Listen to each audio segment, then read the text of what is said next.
পুরাতনকে বিদায় দিয়ে নতুন বছরকে স্বাগত জানাতে চলছে নানা প্রস্তুতি। বর্ষ বিদায় ও বরণে চট্টগ্রাম থেকে এই মুহূর্তে আমাদের সঙ্গে যুক্ত হচ্ছেন সহকর্মী একেএম নাজিম। 31st নাইটকে ঘিরে কেমন আয়োজন রয়েছে, এবার নিরাপত্তা ব্যবস্থা নিয়ে কি বলছে প্রশাসন, বিস্তারিত জানাবেন। জি, যেমনটা বলছেন 31st নাইট উপলক্ষে আসলে চট্টগ্রামে পর্যাপ্ত নিরাপত্তা ব্যবস্থা জোরদার করা হয়েছে। কারণ আমরা দেখেছি গতকালকে চট্টগ্রাম মেট্রোপলিটন পুলিশের পক্ষ থেকে 31st নাইট উদযাপন উপলক্ষে 13টি নির্দেশনা দেওয়া হয়েছে। 13টি নির্দেশনায় বিভিন্ন ভাবে আসলে নগরবাসী যেন যে নতুন বছর উদযাপন সেটি যেন তারা করতে পারে সেই বিষয়ে কিন্তু সিএমপির পক্ষ থেকে যে নির্দেশনা সেগুলো দেওয়া হয়েছে। তবে আমরা গতকালকে রাত থেকে দেখেছি নগরীর আইন শৃঙ্খলা বাহিনীর কড়া নজরদারি ছিল। পাশাপাশি আজকে সকাল থেকে নগরীর গুরুত্বপূর্ণ মোড়গুলোতে কিন্তু তল্লাশি চালাচ্ছে আইন শৃঙ্খলা বাহিনী।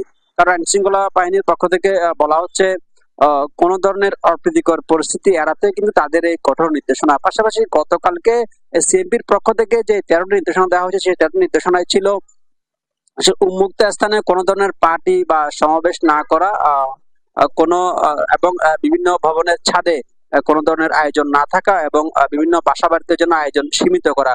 মানে এক কথায় বলতে গেলে নগরবাসী নিরাপত্তার জন্যই কিন্তু সিএমপির পক্ষ থেকে যেই নির্দেশনা দেওয়া হয়েছে সেটি কিন্তু কার্যকর করা হবে বলে পুলিশের পক্ষ থেকে জানানো হয়েছে। পাশাপাশি পতেঙ্গা সমুদ্র সৈকত, পার্কি সমুদ্র সৈকত এইসব এলাকায় কিন্তু যারা টুরিস্ট আছে বা পর্যটক রয়েছে তাদের জন্য কিন্তু আলাদা নির্দেশনা দিয়েছেন সিএমপির পক্ষ থেকে। সেখানে বলা হয়েছে আজ সন্ধ্যা 6টা থেকে আগামীকাল সকাল 10টা পর্যন্ত বিচ এলাকায় যেন কোনো ধরনের টুরিস্ট না থাকে সেই ব্যাপারে সিএমপির পক্ষ থেকে কঠোর নির্দেশনা দেওয়া হয়েছে। পাশাপাশি বিভিন্ন জায়গায় আতশবাজি ফোটানো বা দলবদ্ধভাবে উদযাপন করা এগুলো নিষেধ করা হয়েছে পুলিশ প্রশাসনের পক্ষ থেকে।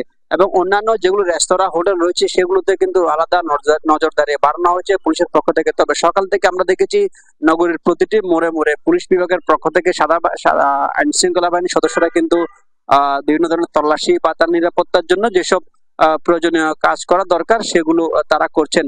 তবে আমরা নগরবাসীর সাথে যেটি কথা বলেছি তারা যেমনটি বলেছেন নতুন বছর উপলক্ষে যে আগামী দিনই যেহেতু আজ দিন শেষ হচ্ছে সেই দিনের কারণে আগামী দিনই 1লা জানুয়ারি, সেই জানুয়ারি উপলক্ষে কিন্তু তাদের যেই আসলে আনুষ্ঠানিক কার্যক্রম সেটি তারা চালাবেন। ইতিমধ্যে দেখছেন নগরীর প্রতিটি মোড়ে মোড়ে ছোট বড় যতগুলো যানবাহন রয়েছে সিএনজি অটোরিকশা থেকে শুরু করে প্রাইভেট কার সবগুলোতে কিন্তু অভিযান পরিচালনা করছে আইন শৃঙ্খলা বাহিনী এবং তল্লাশি চালাচ্ছেন। কারণ কোন ধরনের অপ্রীতিকর ঘটনা যেন না ঘটে সেই জন্য আইন শৃঙ্খলা বাহিনী থেকে কঠোর নিরাপত্তা জোরদার করা হয়েছে। পাশাপাশি নগরের যতগুলো উন্মুক্ত স্থান রয়েছে, পর্যটন এরিয়া রয়েছে সবগুলোতে কিন্তু আলাদা নজরদারি বাড়িয়েছে আইন শৃঙ্খলা বাহিনীর পক্ষ থেকে।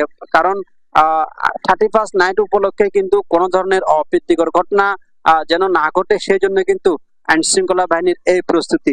এবং পার্কি সমুদ্র সৈকত এবং পতেঙ্গা সমুদ্র সৈকতে কিন্তু যারা টুরিস্টরা রয়েছেন তাদের জন্য আলাদা নির্দেশনা দেওয়া হয়েছে। কারণ সেখানে বলা হয়েছে যে সন্ধ্যা 6টা থেকে আগামীকাল সকাল 10টা পর্যন্ত যেন কোনো ধরনের টুরিস্ট বা পর্যটকের জন্য বিচ এলাকায় অবস্থান না করে। পাশাপাশি সবগুলো হোটেল রেস্টুরেন্টে কিন্তু আলাদা নির্দেশনা দেওয়া হয়েছে। তবে নগরবাসীর কাছে আসলে নতুন বছর উদযাপন পরিস্থিতি সেটি আমরা দেখেছি।